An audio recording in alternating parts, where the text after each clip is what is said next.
These are some of the most closely watched by-elections ever. The reason? Myanmar's democracy icon Aung San Suu Kyi looks set to be voted into parliament for the first time, after spending most of the past 22 years under house arrest. Her National League for Democracy party boycotted the elections in 2010, the first in 2 decades, which were marred by widespread complaints of cheating and intimidation. The army's political allies swept to power, but since then, the pace of reform has surprised everyone. The government has released hundreds of political prisoners and is negotiating ceasefire agreements with major ethnic rebel groups.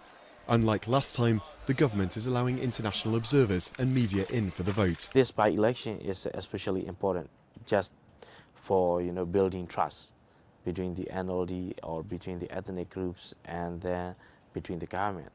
And then at the same time, it is quite important for the Burmese government to show off to the international community that they are relaxing them or they are changing the country. The West is making free and fair elections, and the continued inclusion of Aung San Suu Kyi in the political process conditions for lifting economic sanctions. Long bankrolled by China, Myanmar is now looking to Western investors as it sheds its pariah status. Talking to business people throughout Myanmar, that is their perception. They really desire linking up to Western firms. It's really quite extraordinary, actually. Many of them have a very firm belief that the Chinese model is not the appropriate model for this country. But many obstacles still lie ahead. Myanmar must completely reform its economy, fill a huge capacity gap, and reach long-term political agreements with restive ethnic groups. And these by-elections won't change the balance of power.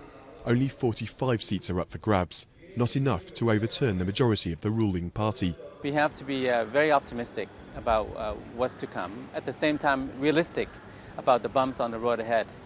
Out on the streets, the desire for change is only too evident. But the importance of these by-elections is largely symbolic. The real test will come at the next parliamentary elections in 2015.